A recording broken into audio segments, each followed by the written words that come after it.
नेपालको चर्चित व्यक्ति नै मेरो श्रीमान हुनुहुन्छ अहिले हैन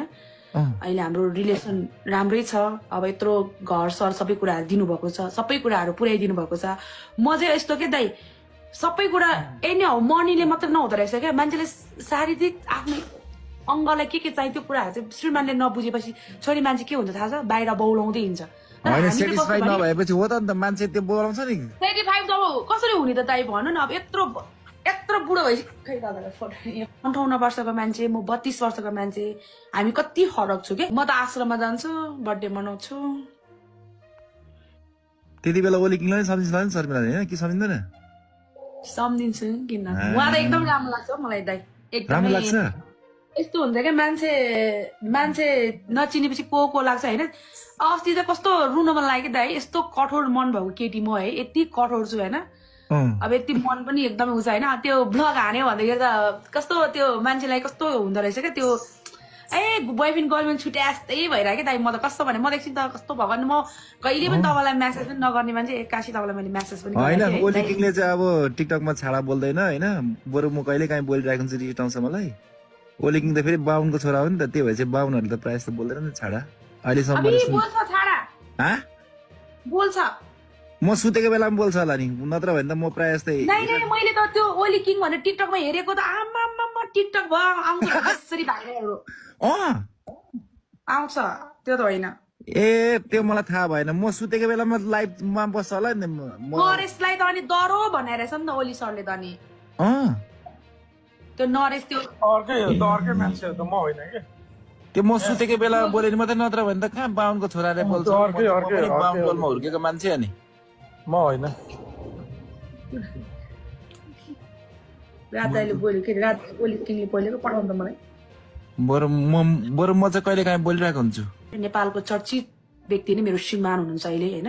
अहिले हाम्रो रिलेसन राम्रै छ अब यत्रो घर सर सबै कुराहरु दिनुभएको छ सबै कुराहरु पुर्याइदिनु भएको छ म चाहिँ यस्तो के दाइ सबै कुरा एनी हाउ मनीले मात्र नहुँदो रहेछ क्या मान्छेले शारीरिक आफ्नो अङ्गलाई के चाहियो त्यो कुराहरु चाहिँ श्रीमानले नबुझेपछि छोरी मान्छे के हुन्छ थाहा छ बाहिर बौलाउँदै हिँड्छ हैन सेटिस्फाइड नभएपछि हो त नि त मान्छे त्यो बोलाउँछ नि 35 त कसरी हुने त दाइ भन न अब यत्रो बुढो भइसक्यो खै दादालाई फोटो 58 वर्षको मान्छे म 32 वर्षको मान्छे हामी कति फरक छु के डिफरेन्स छु के त्यो हैन अस्ति कसले चाहिँ एकजना शर्मिला श्रेष्ठ भन्ने शर्मिला श्रेष्ठ हो कि शर्मिला राई भन्नेले चाहिँ हातपात गरेर चाहिँ टाउकोमा टाउकै फुटाइदिए भनेर चाहिँ भनेको सुनेको थिएँ मैले शर्मिला वाइबाको अहिले त टिकटकमा चाहिँ अनि ऋषि धमलालाई अब नामै तोकेर चाहिँ भनेको चाहिँ छैन अब डाइरेक्ट भनेको चाहिँ छैन ऋषि धमलालाई भनेर तर उसलाई नै उयो गरेर चाहिँ ऋषि धमलाले नै उहाँ चाहिँ मेरो श्रीमान हो घरहरू सबै उहाँले नै किनेर चाहिँ राखिदिनु भएको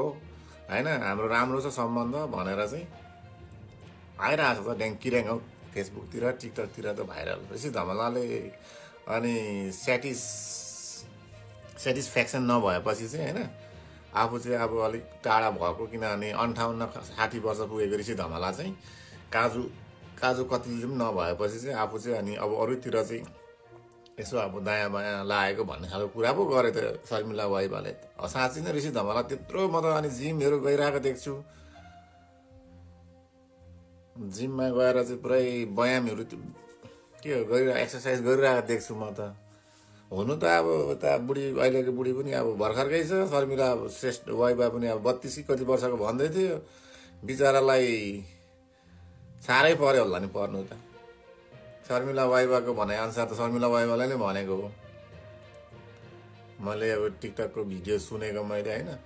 ऋषि धमलाले चाहिँ अब सबै घरहरू किनेर चाहिँ राखिदिएको रहेछ नि त त्यसो भनेछ अब मलाई उहाँले चाहिँ हेरचाह गरिराख्नुहुन्छ अहिले पनि हाम्रो राम्रै छ तर उहाँको अब त्यही हो स्ट्यामिना चाहिँ छैन काजु खाए पनि कति बदामहरू खाए पनि सक्दैन गर्नु अब के गर्नु हो त्यो चाहिँ थाहा भएन उहाँले चाहिँ सक्नुहुन्न सेटिस्फ्याक्सन गराउनु सक्नुहुन्न मलाई त्यही भएर म चाहिँ अब हैन बाहिरतिर चाहिँ यसो लागेको भन्ने खालको भिडियोमा देखिन्छ अचम्म छ त यार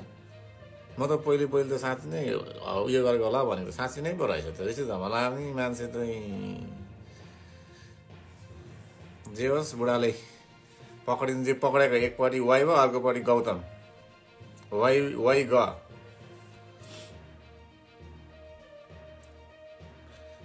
कान्छी बुढी अब जेठी हो कि कान्छी एकजना उहाँनिर बिक्नी लगाएर कहाँ नाङ्गै देखाए नाङ्गै जस्तो भएर फोटो हालिरहेको हुन्छ यता अर्को शर्मिला वाइबा आएर टिकटकमा आएर चाहिँ मलाई उहाँले चाहिँ सेटिस्फाई गर्नु सक्नुहुन्न भनेर भन्छ कुरो के हो वास्तवमा धमला जी जनता जान्न चाहन्छन् बताउनुहोस् आज तपाईँ वास्तवमा कुरो के हो तपाईँले नसकेकै हो त तपाईँले शर्मिला वाइबालाई सेटिस्फ्याक्सन गर्नु नसकेकै हो त त्यही भन्दै हुनुहुन्छ त उहाँले त टिकटक लाइभमा आएर बताउनुहोस् आज तपाईँ जनतालाई छ नि तपाईँले काजु खाँदा पनि तपाईँले चाहिँ उहाँलाई सेटिस्फ्याक्सन गराउनु नसकेकै हो त बताउनुहोस् जनता जान्न चाहन्छन् भनेर भन्दा कस्तो लाग्छ अरूलाई त तपाईँले भन्नुहुन्छ नि कार्यक्रममा बोलाएर हनीमुन बनाउनु भयो कसरी बनाउनु भयो जनता जान्न चाहन्छन् भन्छ नि त्यस्तै हो यहाँ शर्मिला वाइबालाई जवाब दिनुहोस् सेटिस्फ्याक्सन किन गराउनु सक्नु भएन र किन उहाँ चाहिँ बाहिर बाहिर हिँड्नुपर्ने अवस्था आयो जनता जान्न चाहन्छन् नेपालको चर्चित व्यक्ति नै मेरो श्रीमान हुनुहुन्छ अहिले होइन अहिले हाम्रो रिलेसन राम्रै छ अब यत्रो घर सर सबै कुराहरू दिनुभएको छ सबै कुराहरू पुर्याइदिनु भएको छ म चाहिँ यस्तो के दाइ सबै कुरा एनी हो मनीले मात्र नहुँदो रहेछ क्या मान्छेले शारीरिक आफ्नो अङ्गलाई के चाहियो त्यो कुराहरू चाहिँ श्रीमानले नबुझेपछि छोरी मान्छे के हुन्छ थाहा छ बाहिर बौलाउँदै हिँड्छ सेटिस्फाई नभएपछि हो त अन्त मान्छे त्यो बोलाउँछ नि 35 त कसरी हुने त दाइ भन्नु न अब यत्रो बुढो भइसक्यो 58 वर्षको मान्छे म 32 वर्षको मान्छे हामी कति फरक छु के म त आश्रममा जान्छु बर्थडे मनाउँछु त्यति बेला ओली किङलाई सम्झिन्छ नि शर्मिलाले हैन कि सम्झिँदैन सम्झिन्छु किन उहाँ त एकदम राम्रो लाग्छ मलाई दाइ एकदम राम्रो लाग्छ यस्तो हुन्छ क्या मान्छे नचिनेपछि को लाग्छ हैन अस्ति त कस्तो रुन मन लाग्यो दाइ यस्तो कठोर मन भएको केटी म है यति कठोर छु हैन अब यति मन पनि एकदमै उचा होइन त्यो ब्लग हान्यो भन्दाखेरि त कस्तो त्यो मान्छेलाई कस्तो हुँदो रहेछ क्या त्यो बोयफ्रेन्ड गर्लफ्रेन्ड छुट्या जस्तै भइरहेको क्या दाइ म त कस्तो भने म एकछिन त कस्तो भगवान् म कहिले पनि तपाईँलाई म्यासेज पनि नगर्ने मान्छे एक्कासी तपाईँलाई मैले म्यासेज पनि होइन ओली किङले चाहिँ अब टिकटकमा छाडा बोल्दैन होइन बरु म कहिले काहीँ बोलिरहेको हुन्छु रिस आउँछ मलाई ओली किङ त फेरि बाहुनको छोरा हो नि त त्यो भए चाहिँ बाहुनहरूले त प्रायः जस्तो बोल्दैन नि छाडा अहिलेसम्म बोल्छ म सुतेको बेलामा बोल्छ होला नि नत्र भने त म प्रायः जस्तै मैले त त्यो ओली किङ भनेर टिकटकमा हेरेको त आमा टिकटक भयो आउँछ कसरी भाग्नेहरू आउँछ त्यो त होइन ए त्यो मलाई थाहा भएन म सुतेको बेलामा लाइभमा बस्छ होला नि नरेशलाई त अनि डरो भनेर रहेछ नि त ओली सरले त अनि त्यो नरेश त्यो अर्कै मान्छे हो त म होइन के त्यो म सुतेको बेलामा बोले नि मात्रै नत्र भने त कहाँ बाहुनको छोराले बोल्छ बाहुन बोलमा हुर्केको मान्छे अनि म होइन रात दाइले बोल्यो के रात ओली किङले बोलेको पठाउनु त मलाई बरु म चाहिँ कहिले काहीँ बोलिरहेको हुन्छु नेपालको चर्चित व्यक्ति नै मेरो श्रीमान हुनुहुन्छ अहिले होइन अहिले हाम्रो रिलेसन राम्रै छ अब यत्रो घर सर सबै कुराहरू दिनुभएको छ सबै कुराहरू पुर्याइदिनु भएको छ म चाहिँ यस्तो के दाइ सबै कुरा एनी हो मनीले मात्र नहुँदो रहेछ क्या मान्छेले शारीरिक आफ्नो अङ्गलाई के चाहियो त्यो कुराहरू चाहिँ श्रीमानले नबुझेपछि छोरी मान्छे के हुन्छ थाहा छ बाहिर बौलाउँदै हिँड्छ सेटिस्फाई नभएपछि हो त अन्त मान्छे त्यो बोलाउँछ नि 35 त कसरी हुने त दाइ भन्नु न अब यत्रो बुढो भइसक्यो 58 वर्षको मान्छे म 32 वर्षको मान्छे हामी कति फरक छु के